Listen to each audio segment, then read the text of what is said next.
Hello, everyone. Thank you for joining us this afternoon. We are delighted to have Tanya Sims and Lauryn Williams to talk to us about space and cyberspace at the White House. Thank you so much for that introduction. I guess first off, welcome back from lunch. These seats are very comfortable, so feel free to recline back and listen to us drone on about policy. Yeah, very exciting. I got a woo somewhere. Okay, so first off, I guess a round of introductions. My name is Tanya Sims. I'm the Director for Cyber Policy and Programs at the Office of the National Cyber Director. Over the course of the last 12 years, prior to ONCD, I've been in the national security systems, cyber defense sort of community, making sure that our critical assets, critical for military operations, for other sensitive national security missions, are well defended and protected. And so I see one of my former colleagues in the audience there, but I guess I shouldn't point to him because he might have issues with that. But anyways, so at the Office of the National Cyber Director, ONCD as we like to call it, my primary goal as the director for cyber policy and programs is to look at critical infrastructure related governance, right? How is the federal government community organized and sort of around critical infrastructure systems protections. And so you think about sort of all the departments and agencies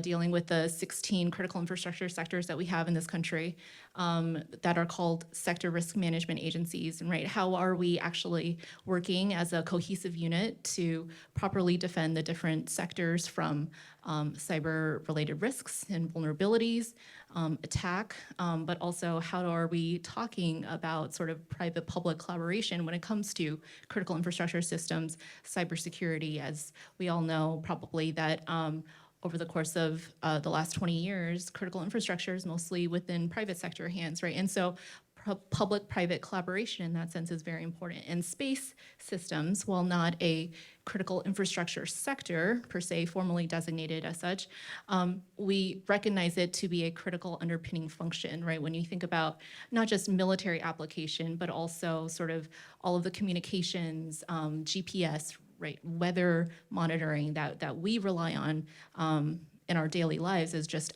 average civilians, right? Space systems becomes incredibly important. And so these are just some of the things that I focus on within ONCD. Lauryn. Thanks so much, Tanya. I'm really glad to be here with my colleague, given all of the areas of expertise that she's focused on for a long time. I'm Lauryn Williams, and I think we very much are here to put the space in cyberspace through this panel and this conversation. And I am a senior advisor for strategy and research within the Office of the National Cyber Director. And have been in this office for the better part of this year, but previously, immediately before coming to the White House, was working in the Department of Defense in the Office of the Assistant Secretary for Space Policy, which is, I'm sure as many of you know, space policy, particularly within the government, is kind of a growing area, an expanding area of focus, given all the reasons that Tanya mentioned. That's because space systems are so critical to way of life, to national security, to our economy. And so I joined that office relatively immediately after the Space Force was created, lots of activity around space issues within the Department of Defense. While I was there, I focused very particularly on kind of the intersection, thinking about the intersection between national security, space missions, and how we can better leverage our partnerships with the private sector, particularly many of the companies that are based here in California. How can the Department of Defense, way on the other side of the country, be better integrated in thinking about how the private sector does things and incorporating that way of thinking and systems and services into how we do things back in DC. And since I joined the White House, when I walked in the door as the person who had come immediately from the Department of Defense working on space issues, this issue of space system cybersecurity was one that had been percolating. It's one that Tanya had been thinking about at the White House for some time, but it's one that needed kind of further high-level attention from our perspective at the White House. And so we're here today to talk to you about, I would say, in the better part of the past 6 months of effort ongoing within our offices to lend more of that high-level expertise and visibility to this issue. Okay, and with that, maybe the next slide. So first off, right, a little bit more about the Office of the National Cyber Director. How many of you have heard of ONCD? Oh, there's a lot of you. Okay, well, I will still do my spiel. ONCD, right? The newest sort of policy organization at the White House.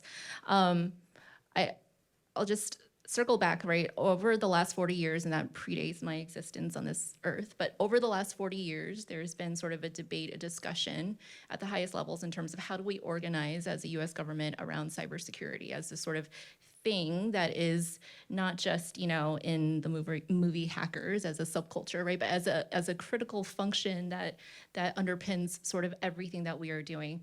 And so there's this rapid innovation, rapid sort of market expansion, and also a growing rapid need for cybersecurity.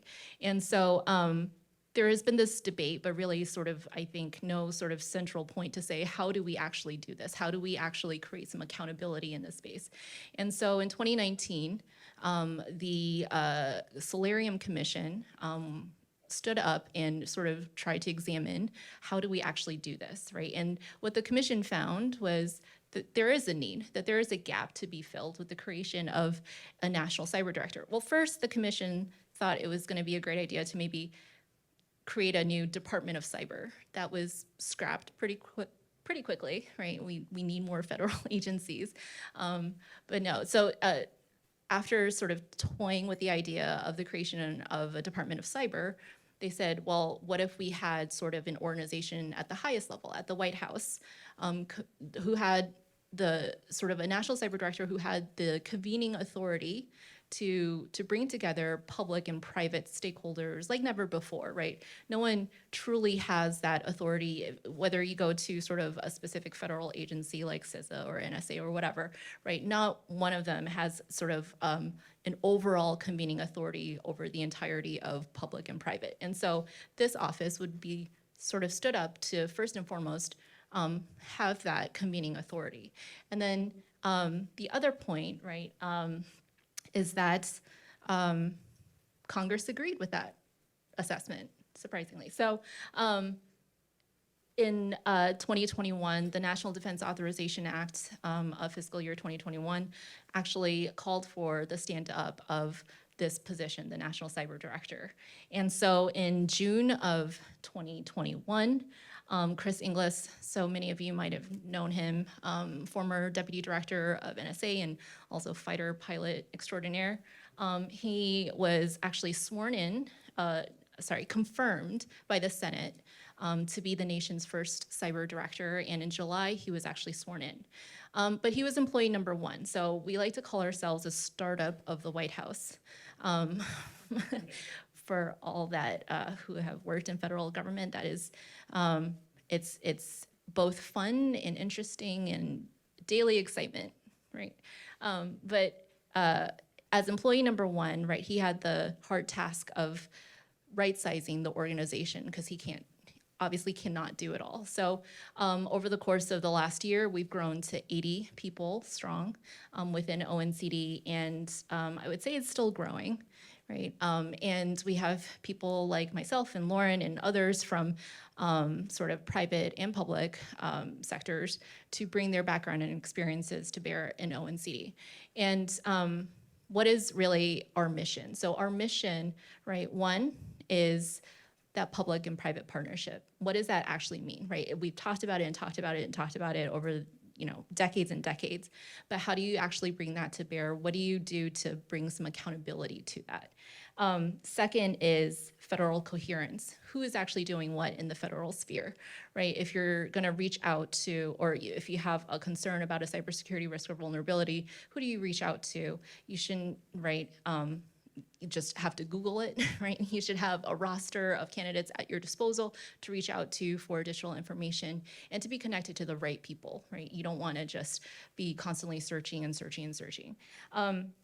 Third is increasing future resilience, right? Cybersecurity isn't something to just sprinkle in after the fact, after a cyber 9/11 type of event, right? You want to we want to consider a culture where it's cybersecurity by design, so that we are increasing the security and resiliency of products that everyday citizens use, whether that's, your grandparents or also your children or the businesses and the organizations that you support, right? We want those products to be secure by design. And then fourth is aligning resources to aspirations. Very, very important, which I think is a little bit different from maybe some of the other organizations that have been stood up at the White House level, where this one is, especially when we're talking about cybersecurity can be expensive, right? And maybe not all the different organizations that we're talking to have the resources to actually do the things that we are asking of them. And so how do we align that? There's a specific team within ONCD looking at budget, right? Looking at and talking to different organizations to make sure that we can have those resources that align to what we are talking about. And that gets into sort of implementing and talking about a national cybersecurity strategy. All right, so I think that's a great lead-in to, again, our very new organization just set up in 2021, just very much now reaching its full strength and kind of thinking about the full breadth and range of activities that an Office of the National Cyber Director should be undertaking for the purpose of increasing security and resilience across the digital ecosystem. And so it's been very busy, and as Tanya mentioned, it's been an exciting time, and not least because in just last month, early in March 2023, the Biden-Harris administration released a national cybersecurity strategy. And as I'm sure many of you know, this was the first cybersecurity strategy, but the first cyber strategy released within the last 5 years and for this administration. And this strategy is very much focused on what we like to call an affirmative vision for cyberspace, an affirmative vision for a digital ecosystem that is different from previous versions, previous iterations of cyber strategies, because it's not one that's focused on the threat actors. It's not one that's focused on what we need to do to defend ourselves from threat actors primarily, but also to think about how we can be better using cyberspace to enable all of the things that are important to us as citizens and across national security and kind of economic implications. And so kind of the key underlying principles are that cyberspace exists to help us achieve our goals. It should be an enabler, not an impediment. The end state that we're seeking is a digital ecosystem in which it enables civil society and defense and national security, as well as cooperation in advanced areas like space. And so the key fundamental shifts that are important to highlight are the ones that are listed on this side of the slide here. And they are, one, kind of the primary fundamental shift that has been getting a lot of attention is this focus now within this administration to shifting the burden of responsibility from the actors that are most vulnerable, that are least able to handle it, to those who are most enabled and most empowered to be able to make the changes that can have ripple effects across the digital ecosystem. So very specifically, we're talking about government. We're talking about bigger companies that should have more of the burden of responsibility than, for example, our grandparents or us as individual citizens who have been told, just change your passwords or do X, Y, Z, and then you yourselves will be protected. Those things are all important, but there's also a bigger conversation to be had about where the burden of responsibility should lie. So that is fundamental shift number one. Number two, to Tanya's point earlier as well, focusing on implementation and thinking about what should be done to kind of realign incentives. There's a focus in this strategy on realigning incentives to favor our longer-term aspirations and investments. The strategy itself is organized around 5 critical pillars, which are listed on this side. Defending critical infrastructure, disrupting and dismantling threat actors, shaping market forces to drive security and resilience, investing in a resilient future, and finally, last but not least, forging international partnerships. What we would argue as we transition to talking more about space cybersecurity is that the National Cybersecurity Strategy and the 5 pillars included in that strategy are an opportunity. They provide an opportunity. It's a policy document, a strategic kind of high-level language, but it provides an opportunity for us as government and as private sector and across society to apply those principles to real-world challenges, to real-world threats that are ongoing today. And one area of growing activity and growing focus for our office, as well as other elements of the White House, the National Space Council, National Security Council as well, is the important and urgent issue of space cybersecurity. All right. So in particular, the work that we have been doing and thinking about related to space system cybersecurity very much is driven and motivated by the existing policy, law of the land when it comes to space cybersecurity. And so this is very specifically Space Policy Directive 5, which was released during the previous administration. And it is good policy, we would argue. It is high level. It provides general policy and 5 principles to apply to the space ecosystem. And kind of stepping back for a moment, the policy is kind of based on the assessment and the argument that space systems are a critical enabler of all critical infrastructure, those 16 sectors that Tanya mentioned here on Earth. And so we don't just care about space for space's sake or because it's cool, all of which is true, but we care about it because space systems, satellites allow us to utilize GPS here on the Earth. They enable communications. More and more, companies are providing, private sector companies are providing space-based internet and communication services. You name it, probably any daily activity that you rely on also relies on space systems. And so for that reason, it's incredibly important for us to think about how we can better, as across private and public sector, how we can better ensure that space systems are resilient to cyber threats. And thinking a little bit more, thinking about the threat environment, it is, I'm sure, very well known to all of you that in the Ukraine, Russia-Ukraine context, over a year ago, the very first shot, we would argue, in that conflict was a cyber attack on a U.S.-based space system, which had ripple effects across Europe. And so there are very, very real threat and kind of urgent challenges to be addressed. Go ahead. Yeah, no, I just wanted to underscore that last point, right? And so during the Russia-Ukraine conflict, we saw that space assets weren't just focused on for sort of projecting military operations or military might, but specifically when it came down to it, the impact to the civilians and the dual nature of space assets is what we're talking about in terms of criticality, right? Communications for, phone signals were disrupted, but also access to internet for just people trying to go about their daily lives. And then the other point is when we're talking about, when you hear sort of thought leaders talk about great power competition, and just great power competition and terms like that, right? We think about Russia, the People's Republic of China, right? You think about the doctrines that they have issued, which highlight the importance of space assets, not just because of the dual nature, but because of both the economic advantage in sort of peacetime as well as in wartime, that military advantage. And so space assets in that respect, right, remain incredibly important for us as a government. But the issues with SPD5, so principally speaking, the general principles that are outlined here, right, I think everybody can agree these make sense, they look good, they sound good, they feel good, but at the end of the day, we're lacking, one, a lot of technical detail, right? We're lacking what are the steps to implementation? What are those, some of the key features that people can really grasp and say, okay, this is how I'm going to prioritize my cybersecurity in working through this issue.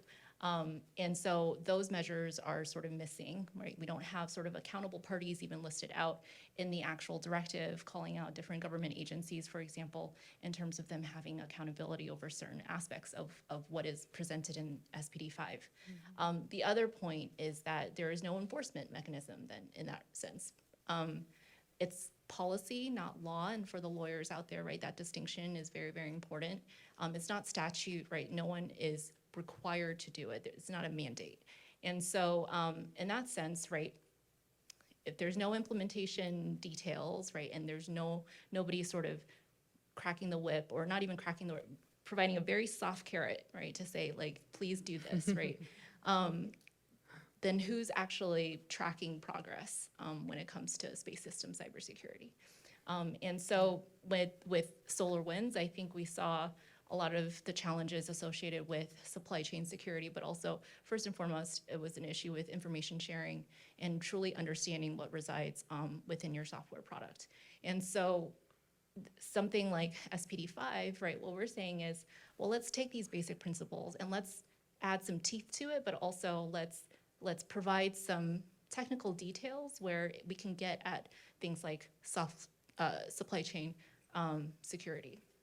Absolutely. And then the other element that is really critical, and it also very much fits into our ethos as an organization, is that as we all know, the private sector is very much kind of driving the pace of innovation when it comes to thinking about the growth of the space economy and all of the innovations across the ecosystem of space systems. So we're talking about launch and commercial imagery, satellite communications, cloud and data infrastructure. The private sector is very much on the leading edge of innovation. And so we as ONCD, with a very much a focus on public-private collaboration, and our partners within the White House would agree, very much see the importance of, especially even in just the past 3 years since SPD5 was released, very much see the importance of leaning into understanding perspectives from the White House, perspectives from industry, and how those can be taken back to the White House and better used to inform further kind of development of policy.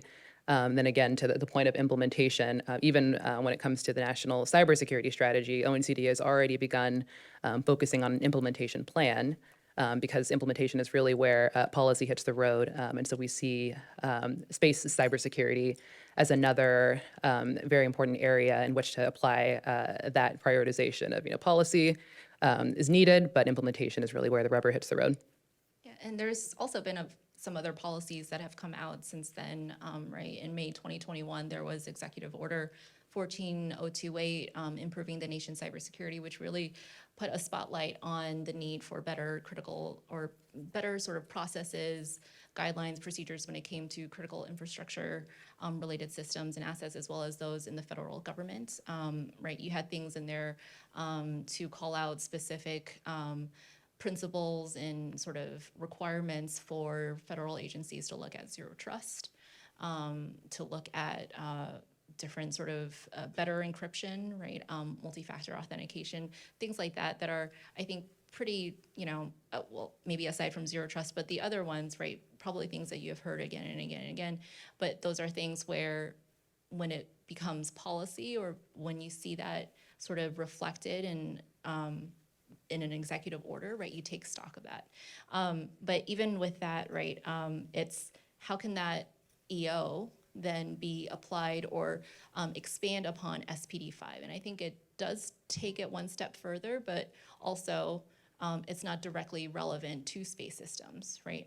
It's not for space systems, and so people have to extrapolate and do an extra layer of thinking. So, but also with the EO, the question becomes, well, who can offer some coherence around the federal governments and agencies trying to implement the executive order? And that's where sort of ONCD comes in terms of the mission that we have, the public-private sort of collaboration and the federal coherence that we have to bring to bear, right? One of the key things that we have been driving since, ONCD stand-up is convening executive level forums at the White House to share sensitive information, but also to present it to the C-suite level leaders who, if you deal with them on a daily basis, right, they might not understand the context for why you're asking for additional technical resources, right? And so trying to add some context to the things that their people might be already communicating to them, right, and adding a level of urgency to that.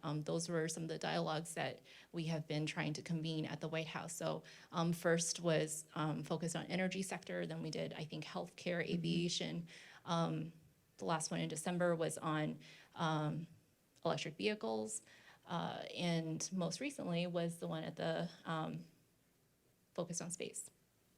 Yes, so just a few weeks ago, as Tanya mentioned, ONCD continued a series of executive level forums with our most recent activity focused on space system cybersecurity.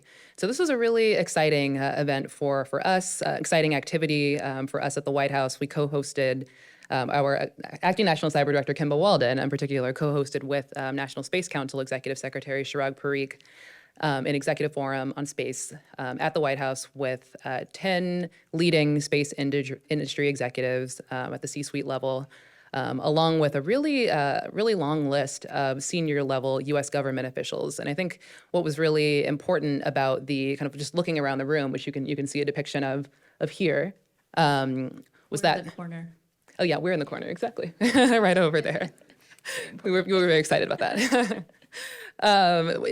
What this demonstrated for us was the importance of this particular issue area across the private sector, across government, because this was a very tightly held forum for the purpose of, as Tanya mentioned, providing sensitive information that may not otherwise be able to be shared unless officials come to the White House, as well as to have a small sort of moderated discussion. So those two elements formed the executive forum.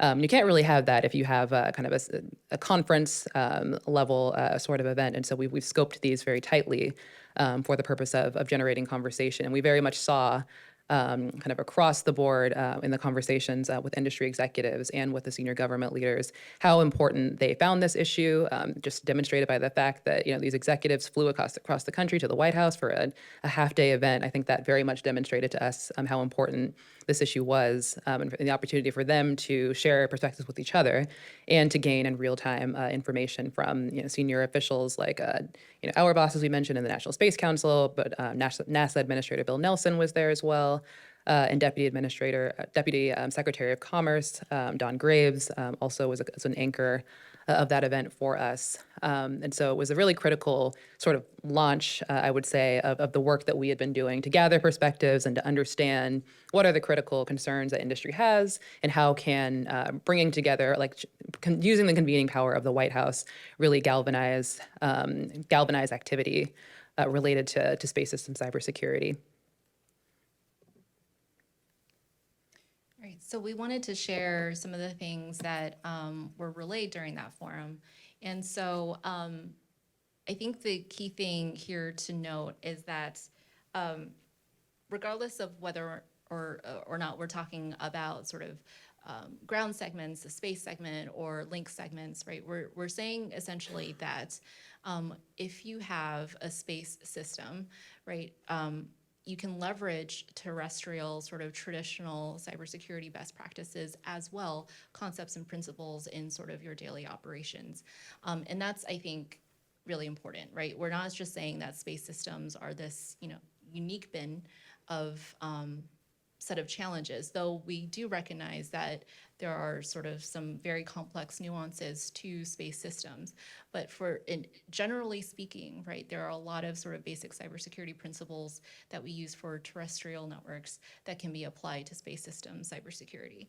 And so the main risks that we see, right, one is not being secure by design. So when we talk about space assets and being launched into orbit, I think there's a general recognition that it would be incredibly harder to apply cybersecurity mitigations to something that is vulnerable than in orbit. And so what we're saying is, harping again on secure by design, right? We're not talking about trying to do something after launch, right? We're saying before that actually takes place in your R&D phase, think about better ways to have cybersecurity based on some of the policies that have been out there, based on some of the best practices that already exist in that ecosystem.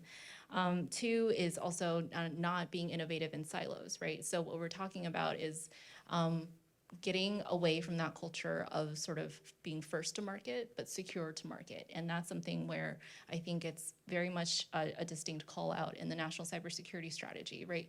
It's that push for innovation shouldn't be sort of segregated from the fact that you want to also have a secure product. And that's something where that's something that we're trying to foot stomp with people at all levels of sort of the cybersecurity ecosystem. And the third is not ignoring sort of incidents that have occurred in other sectors, right? We talk about Colonial, we talk about solar winds. even some of the things that have affected sort of the food and ag sector, right? Those incidents shouldn't be viewed as something that is irrelevant for the space systems community. There are a lot of good lessons learned, whether it's from better information sharing practices or better risk management related approaches, right? Those things are the things that can be applied as well for the space system community. Yeah, and one point I want to emphasize, particularly on that second element there, talking about integrating cybersecurity into how we think about space systems. One of the kind of fundamental learnings for us along this process, and I think it's very could be apparent, but it's been really critical to how we think about communication, is that in government and I think as well in the private sector, even within the communities of space and cybersecurity, space and cyber communities, there is not always that overlap in terms of even common terminology, of common understanding. They are two very distinct and very technical areas.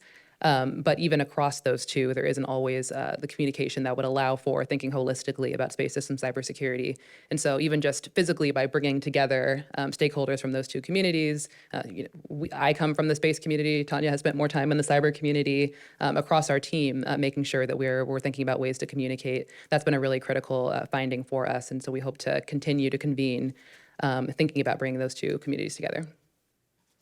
So the next slide, just more generally, or actually more specifically, cyber threats to space systems. And so we talk through the ground segment, the space segment, and then more generally, what should be done. So there's a lot of words, I think, on this slide, but really what we're trying to get at is I think, an incredibly frustrating but all too sort of familiar position to be in, where we realize sort of where our weakest vulnerabilities or unpatched vulnerabilities are after they have been exploited by an adversary, right? Whether that's a nation state adversary, whether or not that's a cyber criminal, these are the things that we find out only after the fact. And what we're trying to get at here is you should know what resides on your network. You should know what all of the different endpoints that you have. You should know where your weakest sort of vulnerabilities are before the adversary. So when the adversary decides to take out a certain critical node in a critical infrastructure sector, whether that's a pipeline, whether that's a waterway, a railway, whatever, if they know the critical node before you actually know it, we're always going to be playing catch up, right? And so that's the sort of cyber 9/11 that I'm talking about, where the adversary knows the state of our critical infrastructure, perhaps in a way that we don't even know ourselves. And that's something that I think we can't afford to be in. And that's a culture shift, right? That's a culture shift of better understanding your network, being vigilant in doing those vulnerability risk assessments, having a cybersecurity plan that actually maps that out, and being cognizant and persistent in sort of conducting those risk assessments. And so this is sort of just some general things that we shared with the CEOs. And I don't think that any of this is going to surprise or scare any of you in the room, right? But this is, I think, generally some of the things that I think would be useful for you to note that we relayed to those CEOs, so that when you are having conversations about what you need and how you need to do them, the resources that you need, it should be sort of fairly easier, right? An easier conversation to have, and a much more, a one where it's going to be more productive. Absolutely. All right.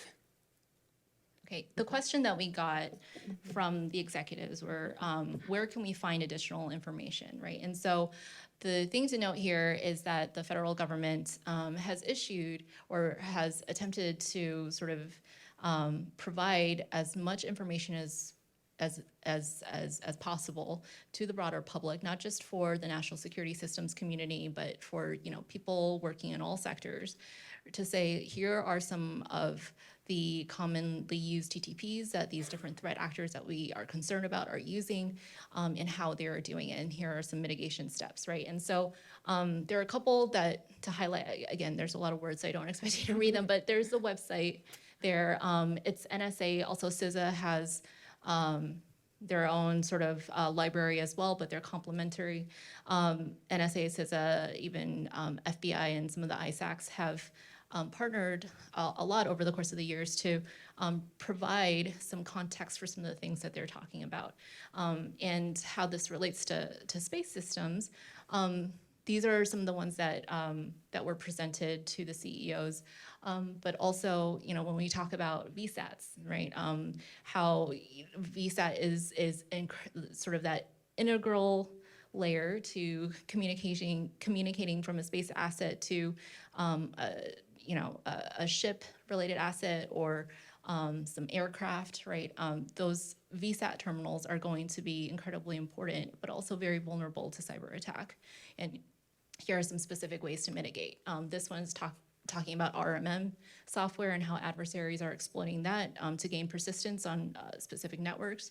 And then the last one there to highlight is just commonly used or commonly exploited CVEs by PRC threat actors.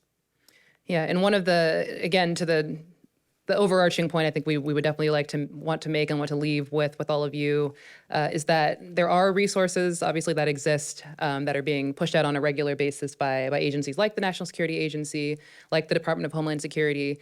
But we also understand this is something that government needs to do better, is to share and make sure that the private sector is aware and is receiving that information, and again knows who to come to and knows who to call.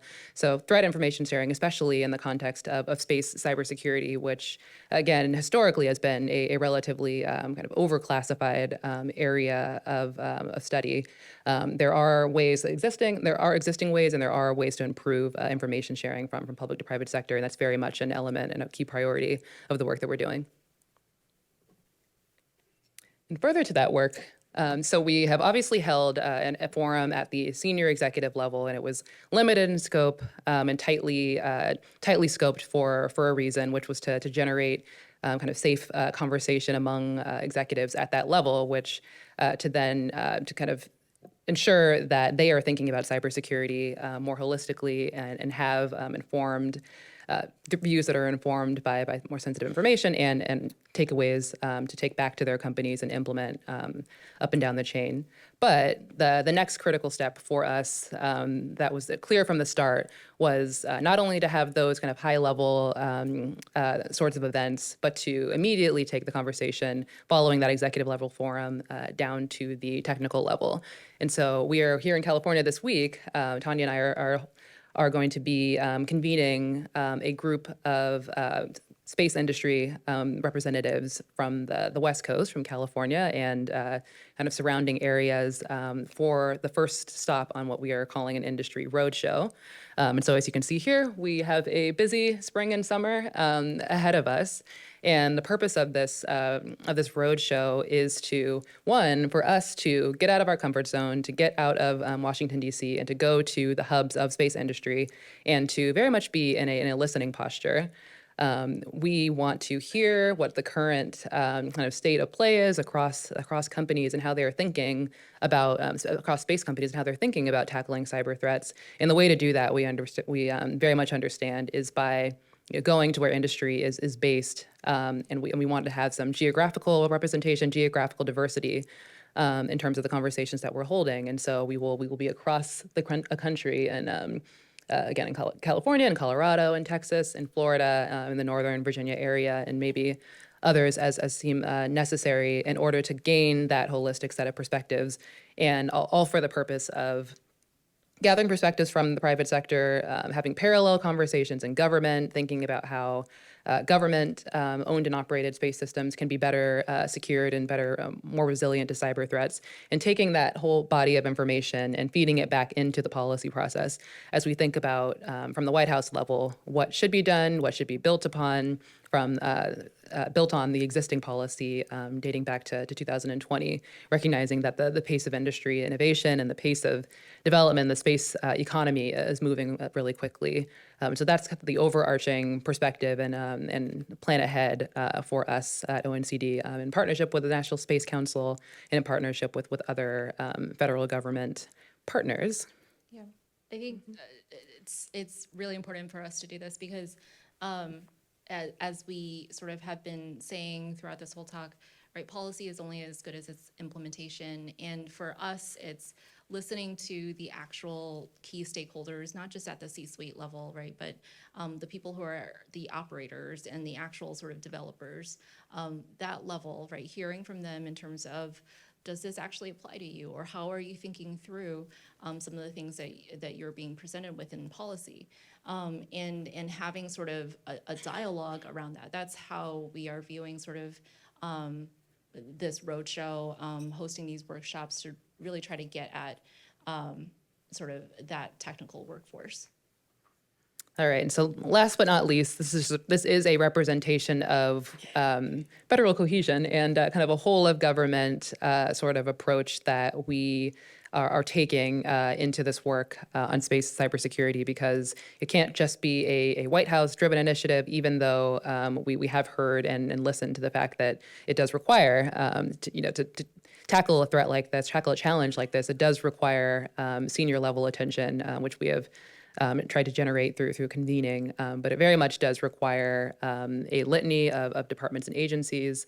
I won't list all of them in specificity here, but Their logos are pretty big. yes, their logos are big, so you can see that we've engaged in a lot of conversation across departments and agencies, and are moving forward on this work in partnership with all of them. Yeah, and I think just wanted to call out, right, a lot of government agencies are already doing or, trying to be thought leaders in this space, no pun intended, already. So CISA developed the cybersecurity performance goals, which are meant for state and local, but could also be applied for to sort of different sectors of industry. And so the question is how, right? And that's the conversation that we want to have. NIST has done or just closed sort of their public commentary period for 8270, which is on the cybersecurity of commercial satellites, right? But what does that final thing look like? Final report look like? And how does the community view implementation, right? That's kind of what we're trying to get at. CISA and the FBI are also convening public-private sector sort of workshops as well, which we hope that will be very complementary with some of the efforts that we're talking about at a broader scale. And so we're really excited about this roadshow and really happy to be here to tell you all about it. So I think we have some time for questions. 8 minutes. So your roadshow, you're very space-oriented, because that's your point, but are you also going to be seeing the cyber industry, or are you going to assume the space industry knows enough about cyber? I mean, you're here, so you have one check mark there, but are you doing anything else with the cyber half or only with the space half? Yeah, it's a great question. I would say, so very much we are focused on making sure that we, as a cyber-oriented White House organization, in partnership with our space-oriented White House organization, the National Space Council, that we as a cyber organization are touching space industry very much for the reason that you note, which is that there may be there is a need to bring together those two communities to make sure that they are communicating with each other and able to speak the same language. And so there definitely is an education piece when it comes to our objectives for outreach with the space industry, where as innovation is moving along quickly, cybersecurity may not be top of mind. And so that, changing that mindset and introducing and emphasizing the importance of cybersecurity by design is very much a key priority. And so, yes, space industry is the key focus, but we will have some cyber companies that are already planning to come to the California event. And I think as we move forward, having a good representation of the two will be key. Sorry, it's like staring into the sun. Yeah, in see the a middle few. here. I think, yeah. Do you have contact in the IEEE for your coordinating activities? And you familiar with IEEE? I am, yes. And I think, go ahead. Yeah, a direct contact for both of us, no, but the larger ONCD, yeah, we do. Is your point to make sure that we are working with them? Yeah, I mean, if you need to connect better, I'd like to help with that. Yeah, we've had some engagement with a space cyber expert who's plugged into the IEEE. Yes, right here. So with SPD 5, does it also regard any form of climate change, as some space-based satellites cover atmospheric measurements, some of which will be degraded in the next term. Would that be considered in the scope of SPD5 and cybersecurity risks or space risks? I don't think so. So I think what we're talking about are sort of the assets that'll have sort of dual use, specifically for our purposes. But when it comes to sort of assets that are beyond their lifespan, which is what I think you're getting at, right? What to do about them in terms of the risks that they pose? Could they be leveraged for other purposes or repurposed? I think that's some of the conversation that we're having right now. Maybe not specific to the climate change question, but very much specific to some of the assets that are already beyond their life cycle. I think- There's a couple, so maybe over here. Yeah, Yeah, go ahead. So everything that you're describing, your emphasis is on the space aspects, but it should, I would think, should apply government-wide. Is there another group that, looking at the broader picture, government-wide? Every entire U.S. government. Because everything you're saying should apply to everyone. They should be doing it. Yeah, I think that's absolutely right. So kind of zooming back to our conversation about the National Cybersecurity Strategy, which is the bigger picture, whole of government, whole of society, set of principles and policy practices to lead toward that broader resilient digital ecosystem. So that's kind of the overarching set of principles for this administration. And then how we're thinking about space system cybersecurity is just one of many, and I think one of probably other future to be articulated specific areas of real world threat that require very urgently today, applying those principles of the National Cybersecurity Strategy and cybersecurity by design and other policies that are in place toward that effect to a specific urgent threat area. But others are there are other areas of effort across our office. And will be others going forward. But this is very particularly one that we think needs really high-level, urgent action attention. Trying to apply those principles, though, to the rest of the government compared to not just the space aspect. Yeah, so I think what you're getting at is sort of accountability across the federal ecosystem, right? And so a lot of the players that we mentioned already, so NASA, CISA, FBI, NSA, other folks within the Executive Office of the President, the federal partners that we had on the screen here, right? They're engaged in conversation with us, right? Right now, space systems, as I mentioned before, is not designated as a critical infrastructure sector. So the idea of one government agency governing all of the space assets across the federal ecosystem, right? That structure does not exist. But what we're talking about, right, is having that dialogue to see what should be feasible. Maybe on this side back there. What's the plans for like space law or even for example for the moon there's like talks about how do you regulate time zone and shared time zone across the moon. Like cohabitation on the moon. Sorry, can you repeat the question? So you're talking about How is space law space and politics gonna work and also like there's a recent I remember reading space time zone on the moon based on like multiple country time zones, but then there's like talk about like how there's talk about like what is the time like what are the plans for time like this time zone standardization for places like satellite locations like the moon or something like that. I think that's a really interesting issue area, but beyond our scope. Okay, thank you.